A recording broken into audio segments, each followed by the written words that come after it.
Bismillahirrahmanirrahim. Assalamualaikum warahmatullahi wabarakatuh. Alhamdulillahi ala ihsani wa syukru lahu ala taufiqi wa amtinani. Asyhadu an la ilaha illallah wahdahu la syarika lahu ta'ziman li sya'ni. Wa asyhadu anna Muhammadan abduhu wa rasulullah ila ridwani. Allahumma salli alaihi wa ala alihi wa ashabihi wa ikhwani. Hadirin hadirat, kita masih pada pembahasan bab al-hilm wal anat wa rifq, tentang lemah lembut dan tidak tergesa-gesa dan kesabaran, ya. Dan kita masuk masih pada pembahasan hadis yang ke-6, yang di mana Rasulullah SAW bersabda, yassiru wa la tu'assiru wa basyiru wa la tunaffiru. Mudahkan, jangan susahkan, beri kabar gembira dan jangan membuat orang lari. Pada pertemuan terakhir pekan lalu telah kita bahas bagaimana pernyataan Syekh Muhammad bin Shalih Al-Utsaimin rahimahullah, bahwasanya yang menjelaskan bahwasanya maknanya masyaqqah itu atau kesulitan dalam beribadah ada dua. Yang pertama adalah kesulitan yang tidak bisa kita hindari, ya, seperti bangun malam, seperti melangkahkan kaki ke masjid, tawaf, sa'i. Ini kesulitan yang tidak bisa kita hindari, maka itu kalau kita menjalaninya maka adalah ibadah. Rasulullah bersabda, ajruki ala qadri nasabik. Pahalamu sesuai dengan kadar keletihanmu, ya. Misalnya kita hajian, tahu-tahu ada halangan sehingga kita harus berjalan jauh, ya, karena mungkin jalan ditutup, bis tidak bisa masuk. Ini kesulitan tidak bisa kita hindari. Seperti ini yang kita tidak cari kesulitan ini, kalau datang kita sabar, maka semakin sulit semakin dapat pahala. Adapun kesulitan yang kedua, kesulitan yang tidak melazimi dalam suatu ibadah, maka jangan dicari-cari, Kalau bisa pilih yang mudah, maka jangan pilih yang susah. Kemarin sudah kita sebutkan, ya, karena hukum asal syariat tidak ingin menyulitkan. Allah berfirman, yuridullahu bikumul yusra wa la yuridu bikumul usra. Wa ma ja'ala 'alaikum fid dini min haraj. Kata Allah Subhanahu wa taala, Allah menginginkan bagi kalian kemudahan dan Allah tidak inginkan kesulitan. Kemudian juga Allah berfirman, Allah tidak menjadikan kesulitan dalam agama kalian, ya. Oleh karenanya jangan cari susah kalau memang ada cara yang mudah. Makanya ketika saudari dari sahabat Uqbah, ya, bernazar untuk berhaji jalan kaki, maka Rasulullah SAW pun suruh dia untuk naik kendaraan, wal tarkab, hendaknya dia naik tunggangan, ya. Fa innallaha ghaniyun an ta'dhibi ukhtika nafsaha. Kata Nabi sallallahu alaihi wasallam, sungguhnya Allah tidak butuh dengan sikap saudarimu yang menyiksa dirinya dengan memaksa diri untuk berhaji jalan kaki. Nabi SAW aja berhaji dengan naik kendaraan, ya. Artinya kesulitan itu tidak dimaksudkan. Kesulitan tidak dimaksudkan. Kalau orang sengaja mencari-cari kesulitan, maka ini tidak benar. Oleh karenanya pada pertemuan lalu telah kita sampaikan perkataan Syekh Utsaimin rahimahullahu taala dalam Syarah Riyadhus Shalihin. Beliau berkata, kalau misalnya engkau di musim dingin, ada dua air di hadapanmu, ada air yang hangat, ada air yang dingin, maka gunakan yang mudah bagimu. Kalau ternyata lebih nyaman air hangat, gunakan air hangat, ya. Selama ada dua air. Beda kalau tidak ada penghangat. Ya sudah, sabar. Disitulah kata Nabi SAW, asbighil wudu alal makarih, sempurnakanlah wudu meskipun dalam kondisi yang tidak menyenangkan, yaitu kita lagi di daerah pegunungan, tidak ada pemanas air, mau wudu ya sudah, mau apa lagi. Tapi selama kalau ternyata ada pilihan air hangat, air dingin, maka jangan pilih yang dingin. Ini aja lebih susah, lebih banyak pahalanya, enggak. Ya, karena tidak semua yang lebih susah lebih banyak pahalanya, enggak mesti, ya. Sebagai contoh, kalau kita safar, mana lebih afdal? Salat 2 rakaat atau 4 rakaat? 2 rakaat, ya. Tanpa qobliyah, tanpa ba'diyah, itu lebih afdal, lebih sesuai dengan sunnah Nabi sallallahu alaihi wasallam. Ini tidak mesti lebih banyak, lebih capek, lebih banyak pahala. Bahkan kalau bisa mudah, kenapa cari yang susah, ya. Demikian juga kata beliau, saya bacakan, wa idza kana yumkinu an tahujja ala sayyaratin aw tahujja ala ba'irin was sayyara ashal fal hajju ala sayyarati afdal. Kalau mungkin bagi engkau untuk haji naik mobil atau naik onta, dan ternyata lebih mudah naik mobil, ya haji dengan naik mobil, jangan naik onta, ya. Fal muhim anna kullama kana aisar fa huwa afdalu ma lam yakun itsman. Intinya kata Syekh Utsaimin rahimahullah taala, segala sesuatu yang lebih mudah itu lebih afdal selama bukan dosa.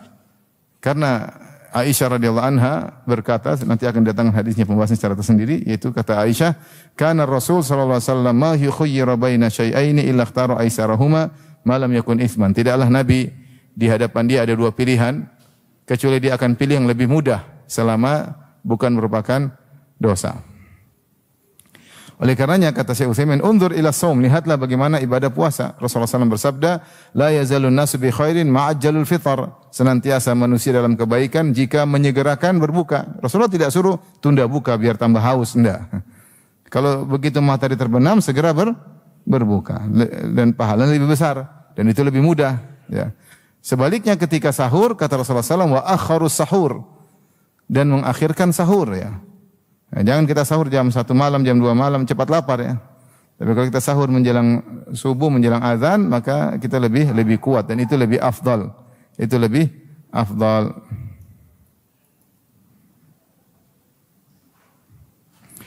Kemudian Rasulullah SAW bersabda, "Wala tu'assiru," jangan merepotkan, ya. Jangan merepotkan, ya. Dalam segala aktivitas jangan merepotkan orang lain, dalam dakwah jangan merepotkan orang lain, ya. Jangan menyulitkan orang lain, ya. Kemudian kata Rasulullah SAW, "Basyiru," yaitu kata Syekh Utsaimin, yakni ij'alu tariqakum daiman al-bisyara. Jadikanlah jalanmu senantiasa ada kabar gembira, ya. Beri kabar gembira buat dirimu dan juga beri kabar gembira kepada orang lain. Maksudnya apa? Kata beliau, jika kau melakukan suatu amalan, maka bergembiralah. Yaitu berilah kegembiraan pada dirimu, ya. Kau husnudzan, insyaallah amalanku diterima. Insyaallah Allah mudahkan jalan. Insyaallah dipermudah oleh Allah Subhanahu wa taala. Dalam hati kita istibsyar, yaitu kita gembira dan kita husnudzan kepada Allah Subhanahu wa taala. Makanya Rasulullah SAW yu'jibuhul fa'lu. Rasulullah SAW suka kalau ada al-fa'al. Fa'al itu optimis, ya. Sementara Rasulullah tidak suka tasya'um. Tasya'um itu pesimis, ya. Ada burung ini, ada burung hantu, ini kayaknya ada yang mati, ngapain? Ada burung hantu. Ada ini, kayaknya begini, ya, kita optimis, ya. Ada kita dengar orang namanya bagus, nama bagus, insyaallah Allah datangkan kebaikan. Ini enggak apa-apa. Karena namanya husnudzan kepada Allah. Al-fa'lu Rasulullah suka. Rasulullah kalau mendengar orang namanya bagus, Rasulullah suka. Ya, karena Rasulullah husnudzan kepada Allah dengan nama yang baik ini, semoga dimudahkan urusan. Itu namanya al-fa'lu, optimis. Tapi kalau tasya'um, tiyarah, yaitu mengkait-kaitkan keburukan dengan nama, dengan waktu, itu suudzan kepada Allah Subhanahu wa taala. Oleh karena kalau kita beramal soleh, maka kita mudah-mudahan diterima, insyaallah diterima. Kita bertobat, insyaallah Allah terima tobat kita. Seperti itu, ya. Kita berusaha, insyaallah dimudahkan. Insyaallah ada hasilnya. Kita dakwah, insyaallah mereka terima. Seperti itu. Jadi kita berusaha memudahkan diri kita dan juga memudahkan orang lain. Jangan, enggak percuma kok dakwahi dia, percuma. Hatinya sudah terkunci, gemboknya 7, percuma. Jadi udah buat orang putus asa dulu, percuma, enggak bisa. Sudah enggak usah lah, enggak bisa, enggak ada faedahnya. Ya, artinya Nabi Nuh alaihissalam berdakwah sampai 950 tahun. Saya kalau pikir Nabi Nuh alaihissalam berdakwah 950 tahun, siang malam, terang-terangan, secara sembunyi-sembunyi, ya. Sampai akhirnya uhiya ila nuhin annahu la yu'mina min qaumika illa man qad aman. Setelah itu baru Allah kabarkan, wahai Nuh, yang beriman cuma ini aja, enggak ada lagi yang bakalan beraman. Tidak ada lagi yang akan beriman, cuma sekitar 80 orang. Baru Nuh kemudian berdoa agar mereka binasa. Sebelumnya Nuh alaihissalam tidak pernah berdoa agar mereka binasa. Nuh selalu bersabar sampai Allah kabarkan cuma ini saja yang beriman, tidak ada lagi selain ini. Maka Nuh lihat di situ alaihissalam, sebaiknya mereka meninggal, karena kalau mereka tidak bakalan beriman dan mereka beranak pinak, semakin banyak orang kafir, semakin rusak bumi ini, semakin banyak kerusakan, semakin banyak dakwah menuju kekufuran, mending mereka binasa. Baru Nuh alaihissalam berdoa agar mereka binasa, ya. Sebelumnya enggak. Oleh karenanya seorang kalau beribadah, dia basyiru, beri kabar gembira pada dirinya sebelum kepada orang. Kalau dia berdoa, insyaallah dikabulkan, insyaallah dimudahkan. Allah kasih saya ilham untuk berdoa, berarti ada jalan keluar, berarti ada solusi, ya. Seperti itu.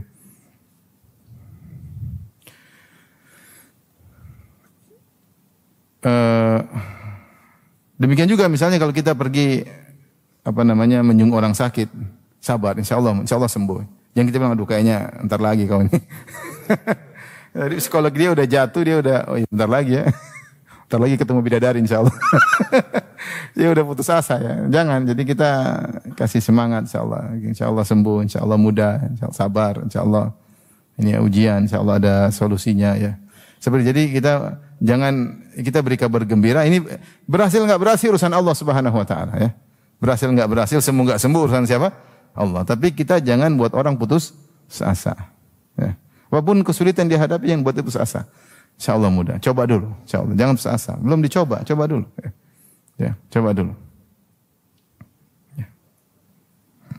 Seperti diceritakan ada seorang wanita ngeluhkan suami. Suami saya sulit.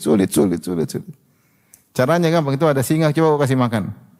Akhirnya perempuan itu kasih makan. Caranya mau dekat singa ngaung. Takut lama-lama tapi pelan-pelan dekat kenalan. Akhirnya dia bisa kasih makan apa? Singa. Singa aja bisa kau kasih makan apalagi suamimu.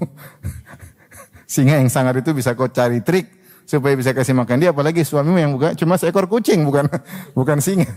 Maksudnya kalau seorang wanita niat untuk menundukkan suaminya dengan trik-trik dengan cara-cara harusnya bisa.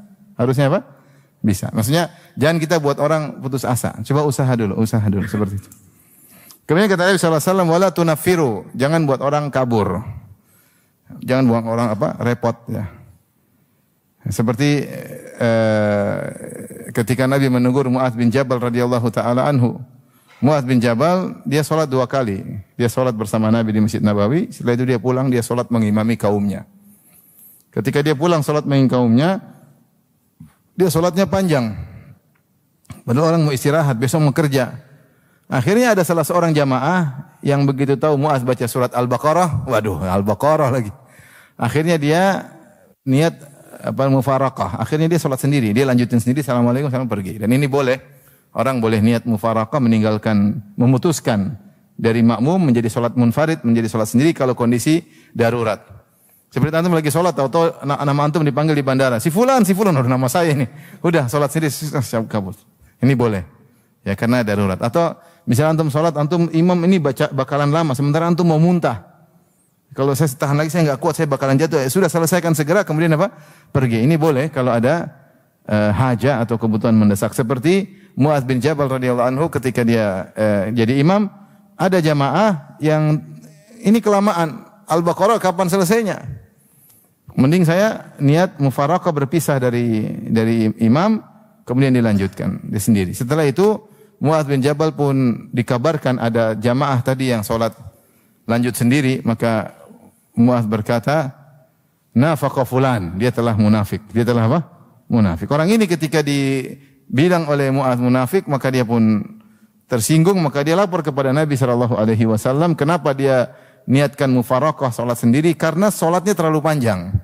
Maka Rasulullah SAW pun panggil Mu'adz bin Jabal, kemudian Rasulullah SAW pun menegur. Kata Rasulullah SAW, inna minkum munafirin. Di antara kalian ada yang membuat lari orang lain. Ya. Fa ayyukum amman nas falyukhaffif. Siapa di antara kalian jadi imam, maka ringankanlah. Jadi imam ringan, jangan panjang-panjang. Di belakang kalian ada orang sakit, ada orang tua, ada yang punya kebutuhan. Ya. Jangan jadi imam murajaah waktu jadi imam. Murajaah di rumah. Mumpung jadi imam murajaah baca. Enggak. Jadi di belakang banyak orang susah. Ya. Bahkan dalam riwayat Rasulullah tegur dengan perkataan yang keras, kata Rasulullah SAW, afatanun anta ya Mu'adz, kau pembuat fitnah wahai Mu'adz, aina anta min sabbihisma rabbikal a'la, kenapa kau tidak baca surat sabbihisma rabbikal a'la? Ya. Kemudian laili idza yaghsha, ada surat-surat yang pas dibaca ketika salat Isya. Yaitu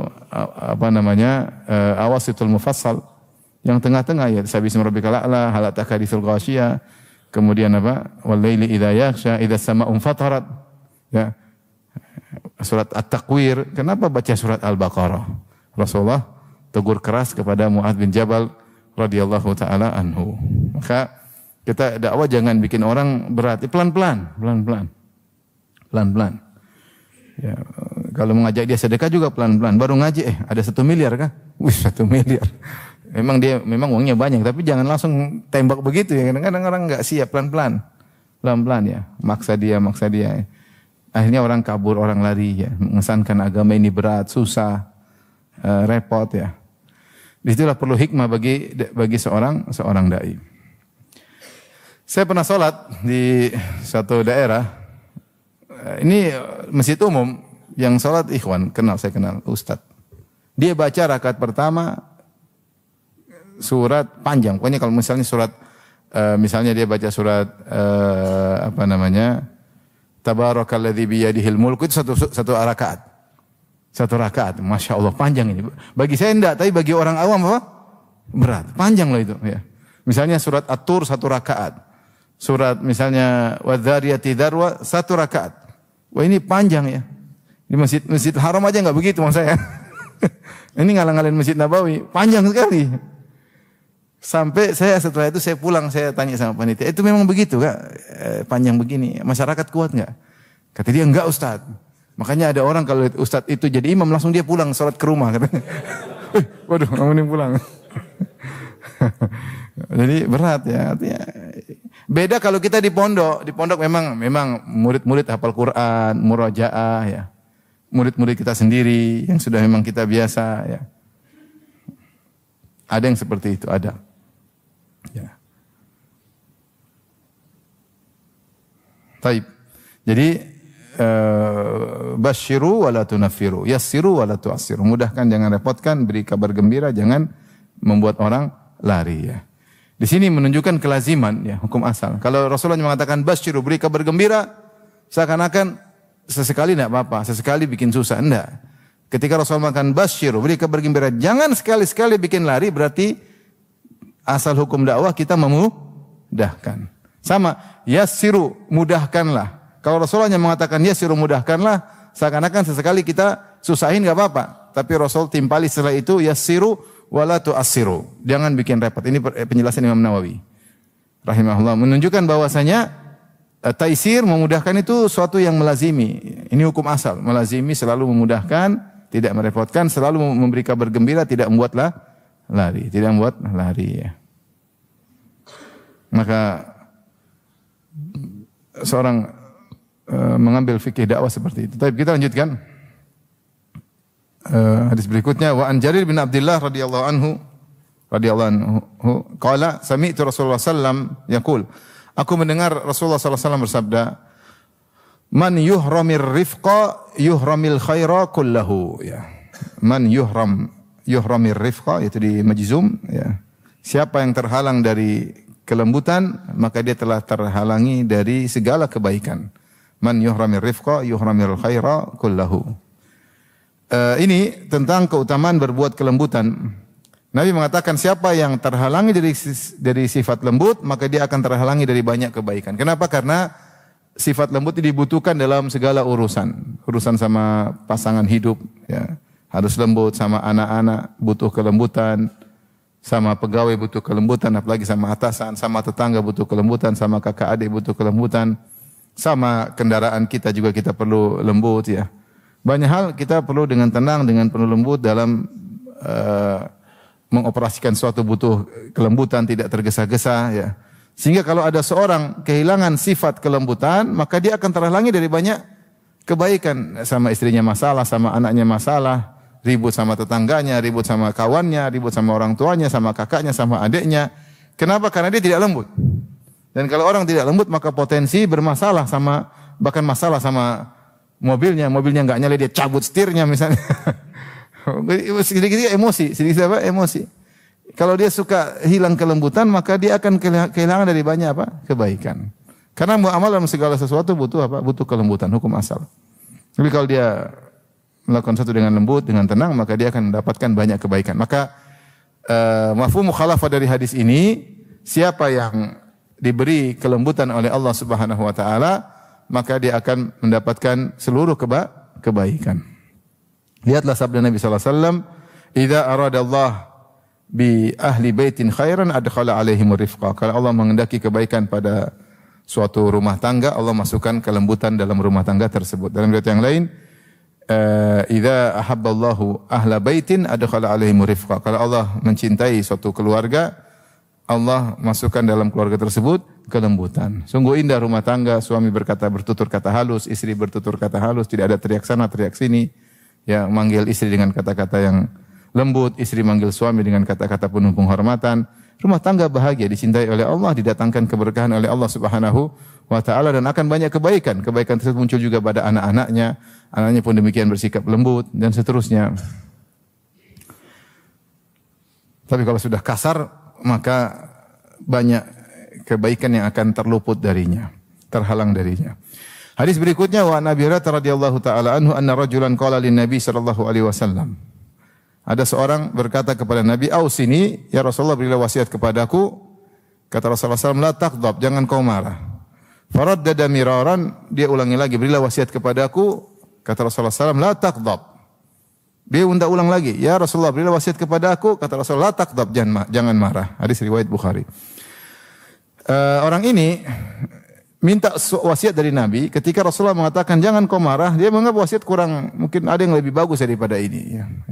Jangan marah emang kenapa? Semua orang juga ya, jangan marah ya, orang semua tahu jangan marah baik ya. Tapi adakah wasiat yang lebih daripada ini? Yang lebih spesifik, yang lebih bernilai? Ternyata Rasulullah tidak kasih wasiat lain. Sampai dia berulang kali, tetap jawaban sama, la taqlab. Seakan-akan dia ingin wasiat lain, tetapi Rasulullah suruh wasiat tersebut. Tentunya banyak sahabat yang minta wasiat dan jawaban Nabi berbeda-beda. Dan ini menunjukkan Rasulullah berfatwa atau memberi nasihat, memperhatikan al-furuqul fardiyah, itu perbedaan psikologi masing-masing orang, sifat orang-orang ya. Seperti ketika Abu Hurairah dan Abu Dzar minta wasiat, maka Rasulullah SAW mengatakan 3 perkara. Sebagian kata Abu Hurairah, "Ausani khalili bi thalath." Bahwasanya kekasihku yaitu Rasulullah SAW, kata Abu Hurairah, kekasihku yaitu Rasulullah SAW berwasiat kepadaku dengan 3 perkara. Di antaranya al-witru qabla naum, itu tidur salat witir sebelum tidur, siyamu salasati ayyam min kulli syahr, kemudian puasa 3 hari dalam sebulan, wa raka'atai duha, dan 2 rakaat salat duha. Wasiat sama juga diberikan kepada Abu Dzar. Jadi tergantung, ada yang mengatakan Abu Hurairah adalah penuntut ilmu sehingga terkadang dia begadang, tidurnya larut, maka baik bagi dia untuk salat malam sebelum tidur. Beda-beda orang. Ya. Dan untuk wasiat jangan marah disebutkan ada beberapa sahabat yang datang atau beberapa riwayat. Dalam sebagian riwayat sahabat yang berkata, "Rasulullah dullani ala amalin idza amiltuhu dakhaltul jannah ya wala tuksir alayya." Dia mengatakan, "Rasulullah, tunjukkanlah kepadaku suatu amalan yang jika aku melakukannya, ya amalan yang mudah. Aku masuk surga tapi jangan banyak-banyak amalnya. Ada enggak amal sedikit saya lakukan masuk surga?" Kata Rasulullah SAW, "La taghdab walakal jannah." Jangan kau marah maka kau masuk surga. Apakah ini orang sama atau orang lain? Wallahu alam ya. Disebutkan dalam kitab oleh Ibnu Rajab Al-Hambali ya. Dalam riwayat yang lain juga ada seorang berkata, "Rasulullah, dullani ala amalin yubaiduni min ghadabillah." Ya Rasulullah, tunjukkanlah aku satu amalan yang menjauhkan aku dari kemurkaan Allah. Kata Nabi, "La taghdab, jangan marah." Jangan marah. Ya, kalau kau tidak marah, Allah pun tidak marah kepadamu. Al-jaza' min jinsil amal, bahasa dengan perbuatan. Jadi ada 3 riwayat, satu minta wasiat, satu ingin amalan yang mudahkan masuk surga, satu ingin amalan menjauhkan dari neraka, dari kemurkaan Allah. Jawabannya sama, Nabi mengatakan la taghdab. Apakah ini riwayat Rasulullah wasiat kepada 3 orang atau orang yang sama dengan berbagai macam redaksi? Wallahu a'lam bishawab. Tetapi intinya wasiat ini sangat penting, la taghdab. Jangan marah. Dan ini menunjukkan bahwasanya orang yang baik adalah orang yang tahammal, dia mudah sabar, tidak cepat marah. Disebutkan riwayat orang ini aku merenungkan tentang wasiat Nabi. Nabi kok bilang jangan marah. Fa idzal ghadab jima'u syarri kullihi. Ternyata saya dapati bahwasanya kemarahan adalah kunci segala keburukan. Kunci segala keburukanlah marah. Karena orang kalau udah marah dia tidak bisa mengontrol dirinya dan akhirnya dia melakukan tindakan-tindakan yang di luar kontrol, yang tidak terduga dampaknya.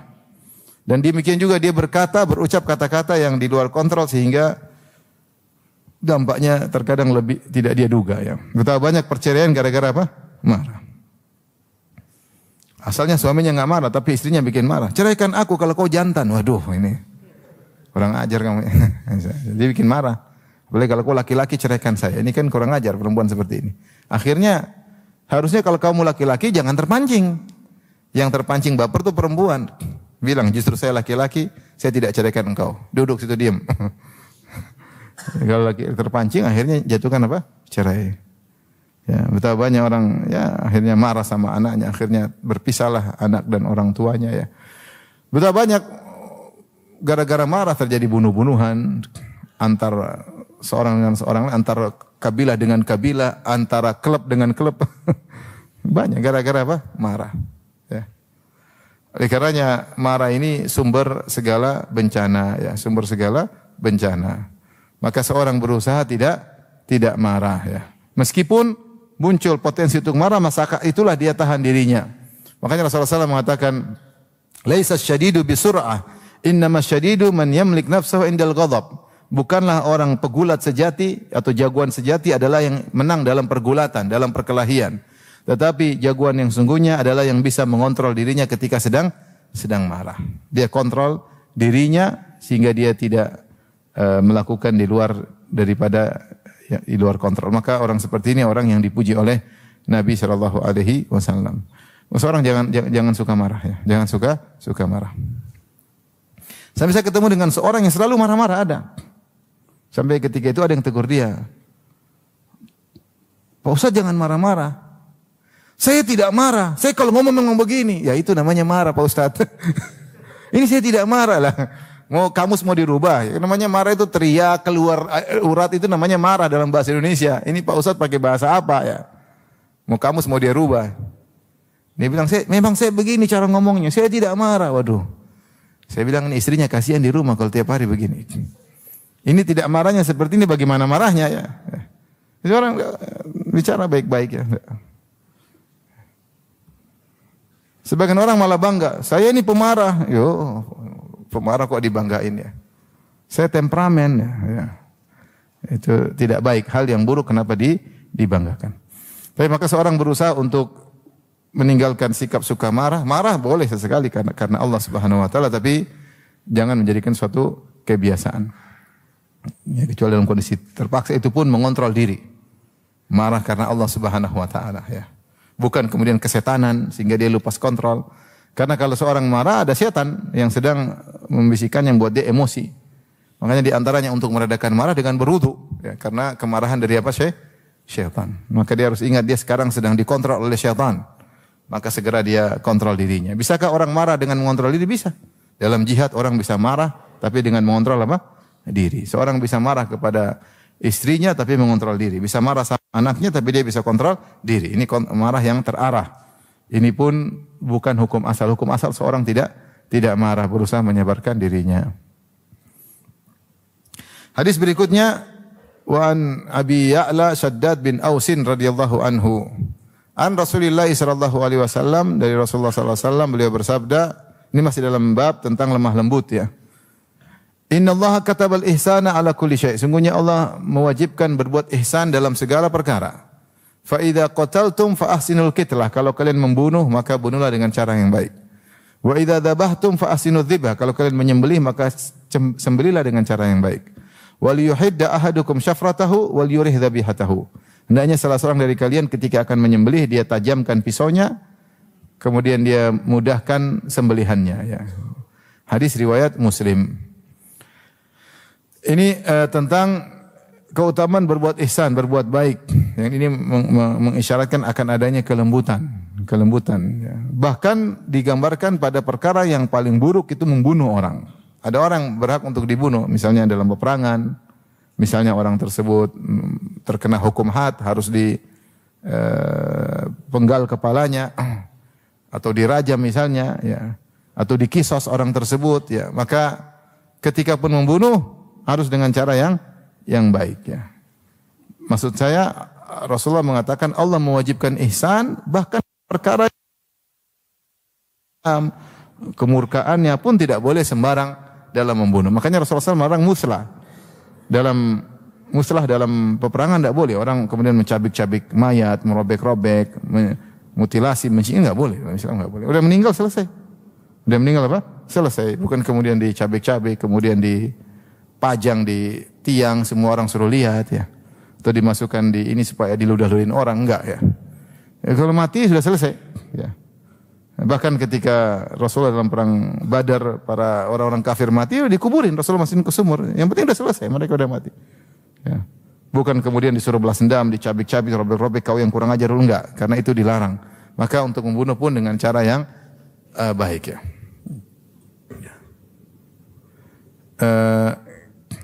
Kemudian Syekh Utsaimin rahimahullah ya, menyebutkan juga tentang misalnya membunuh manusia yang berhak untuk dibunuh ya.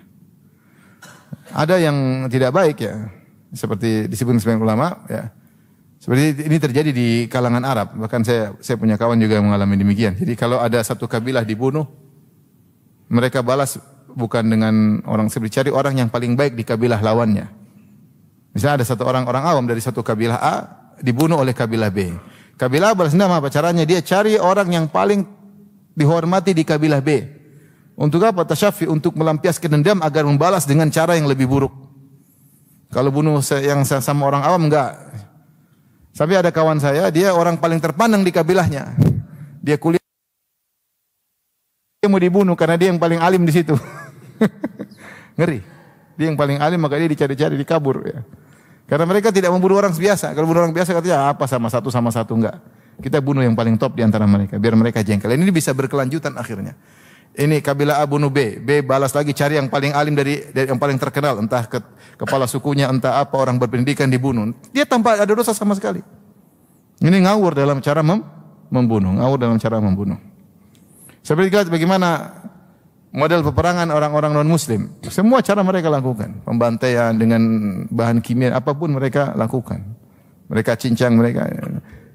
Islam bahkan dalam membunuh yang benar, membunuh karena ada hak untuk dibunuh pun harus dengan cara yang baik. Dengan cara yang baik. Kemudian kata Nabi SAW, wa idza dzabhtum fa ahsinu dzibha. Demikian juga kalau kau ingin menyembelih. Bagaimana cara berbuat ihsan, berbuat baik dalam menyembelih. Ingin mau disembelih tapi cara berbuat ihsan. Rasulullah berkata, "Asyah idza rahimtaha rahimakallah." Ada seorang datang, "Ya Rasulullah, saya menyembelih kambing tapi saya kasihan." Kata Rasulullah, "Kambing kalau kau sayang sama dia, Allah akan sayang kepadamu." Artinya kalau kau kasihan maka kau sembelih dengan cara yang baik. Jangan kasihan kemudian enggak dimakan. Memang Allah ciptakan buat dimakan. Nah, caranya bagaimana? Cara yang baik. Caranya kata Nabi di antaranya, tajamkanlah pisaumu. Ya, pisaumu, belatimu tajamkan sehingga ketika menyembelih dengan mudah. Kalau tidak kasihan ya kambingnya atau sapinya ya. Ada kawan kemarin dia menyesal, dia punya alat belati yang tajam, biasanya dia sudah tajamkan sebelum acara Idul Adha. Kemarin dia lupa, dia pikir dia sudah kirim ke tukang tukang asah, ternyata belum. Ketika dia ini, wah berat, kasihan sapinya menderita karena dia butuh waktu yang lama untuk menyembelih sapi tersebut karena belatinya tidak tajam. Maka seorang menyembelih dengan cara yang baik. Demikian Syekh Utsaimin rahimahullah juga berkata di antara cara menyembelih yang baik, misalnya menyembelih kambing, yaitu ditidurkan di lambung kiri, kemudian kaki tindih ke lehernya, tangan kiri pegang kepalanya, kemudian sembelih dengan tangan kanannya. Jangan kakinya diikat, jangan. Jangan 5 orang, 1 orang pegang kaki kanan, 1 orang pegang kiri, kemudian kaki kiri, kemudian akhirnya kambing itu malah susah, dia malah tegang sehingga darahnya tidak lancar. Biarkan aja kakinya gerak. Yang penting bagian lehernya disembelih, 1 orang udah cukup. Saya enggak pernah nyembelih ya. Ini cuma saya cerita aja. Saya ayam aja belum pernah nyembelih. Kalau makan ayam sering. Saya tidurkan sebelah lambung kiri dengan kemudian kaki pijakan lehernya, tangan kiri pegang kepala, kemudian apa? Sembelih ya. Kemarin waktu menyembelih sapi, Ustaz sembelih, aduh, ini percobaan pertama, janganlah kasihan. Saya nonton aja lah. Mungkin kalau kambing mau saya coba, tapi kalau sapi enggak tega, saya enggak tega ya. Khawatir saya enggak pintar, akhirnya sapinya yang menderita. Maka berbuat baiklah dalam menyembelih. Caranya dengan seperti tadi, sehingga ketika bergerak-gerak darahnya mudah keluar. Kemudian sebelum dia diam, jangan dulu dikuliti. Bagian sapi sembelih, dia masih gerak-gerak langsung dikuliti, kasihan. Dia masih ada rasa, buktinya dia masih apa? Gerak-gerak. Coba tanyain kalau nggak percaya. Dia masih gerak-gerak, udah dikuliti, kasihan. Tunggu dia tenang dulu, biarin sampai selesai, baru dikulitin. Kemudian jangan asah pisau di depan mata dia. Kasihan, dia mati 2 kali. Mati pertama sudah lihat pisau tersebut. Atau jangan sembelih temannya di hadapan dia, kalau bisa dipisahin. Kambing juga, hewan juga punya perasaan. Kita lihat temannya disembelih, langsung dia sudah kasihan, jadi terbunuh 2 kali ya. Oleh karena ini perlu diperhatikan, kalau menyembelih pun sembelihlah dengan cara yang baik, dengan penuh kelembutan, sehingga yang penting tujuan tercapai. Bahkan kata Syekh Utsaimin, ada hewan-hewan yang memang dibolehkan untuk dibunuh. Hewan-hewan kita bisa bagi 3, ada hewan-hewan yang boleh dibolehkan untuk dibunuh karena kebutuhan seperti sapi, kambing kita mau makan. Ada hewan-hewan yang memang harus hendak disunahkan dibunuh karena mengganggu. Hukum asal mereka mengganggu. Seperti kata Nabi SAW, khamsun minal fawasiq yuqtalna fil hilli wal haram. 5 hewan yang fasik, yaitu yang keluar dari kebiasaan hewan-hewan yang lain, hewan kurang ajar, dibunuh di tanah haram maupun tanah halal. Di antaranya ular, ya, akrab, kalajengking, al-kalbul akur, yaitu anjing yang kemudian menggigit, yang mengganggu, ini boleh dibunuh. Di antaranya al-ghurab, yaitu maksudnya gagak yang ada putihnya, ya, itu mengganggu manusia. Ada hewan yang suka mencuri. Ada itu hewan yang suka nyopet, hewan tukang nyopet. Hewan seperti ini mengganggu manusia, kata Nabi dibunuh, dianjurkan untuk dibunuh. Di antara juga cicak, ya, cicak kotor, kadang bawa penyakit, jatuh ke ke makanan, maka dibunuh. Hewan seperti ini disunahkan untuk dibunuh. Ada hewan yang dilarang untuk dibunuh seperti semut, ya, kecuali dia mengganggu.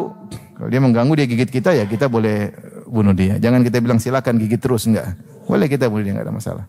Asalnya kalau kita bisa usir tanpa harus membunuh, baik. Tapi kalau dia mengganggu, kita boleh bunuh. Tapi kita bicara, kata Syekh Utsaimin, tentang hewan yang disunahkan untuk dibunuh. Itu pun kata Syekh Utsaimin rahimahullah, kalau dibunuh enggak boleh kita dengan cara yang buruk. Beliau contohkan seperti tikus. Tikus kita pasang lem. Setelah pasang lem dia kejerat. Kemudian dibiarin sampai 3 hari dia mati. Dia ini menderita dia. Kalau dia ketangkap udah bunuh aja. Mau ditenggelamin, mau diapain, jangan disiksa, ya. Adapun dibiarin maka dia akan tersiksa. Kalau matiin aja. Ya, matiin aja ya. Jadi adapun bahkan saya khawatir orang membunuh tikus dengan cara seperti ini takut dosa, takut zalim, takut neraka jahanam. Ya, kalau mau bunuh aja. Adapun dibiarin sampai dia menderita susah, ini tidak boleh, ya. Ini bahkan hewan yang dianjurkan untuk dibunuh, ya. Maka tidak boleh dibunuh dengan cara yang buruk.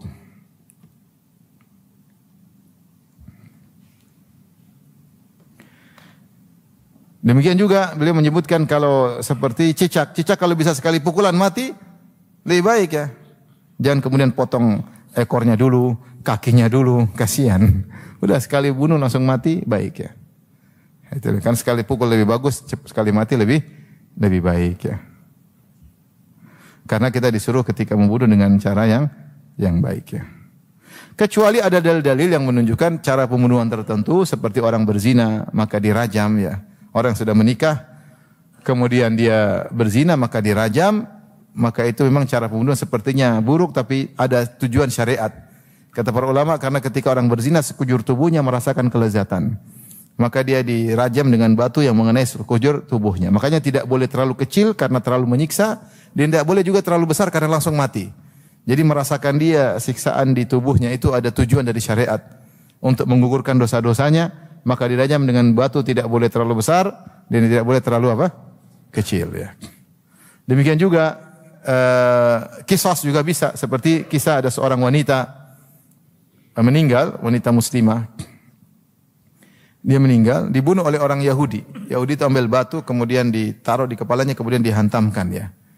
Maka wanita tersebut sebelum meninggal dunia, maka Rasulullah SAW ditanya, dia masih ada ramak, masih ada napas terakhir. Siapa yang bunuh engkau? Dia sudah tidak bisa jawab. Maka didikte, si fulan yang kemungkinan musuh-musuhnya. Si fulan ketika sebut nama Yahudi, kemudian dia mengangguk. Akhirnya dia pun meninggal dunia. Akhirnya dipanggil Yahudi tadi, ditanya, benar kau bunuh dia? Dia ngaku. Akhirnya Rasulullah menyuruh membunuh Yahudi dengan cara yang sama. Supaya pelajaran agar orang tidak membunuh orang dengan cara yang buruk. Qisas. Maka Yahudi tadi dibunuh, ditaruh batu, kemudian dihantamkan dari dua sisi, sebagaimana dia membunuh siapa? Membunuh wanita tadi. Sama seperti kisah Al-Uraniyin. Kalau bunuh saja, karena kalau kau melakukan cara bunuh yang salah, kau bisa dibalas dengan cara yang sama. Ya. Ini di antara pelajaran, namanya kisos. Dan ini keluar dari hukum asal. Hukum asal membunuh yang penting mati, tidak perlu melakukan demikian kecuali kisos. Ya.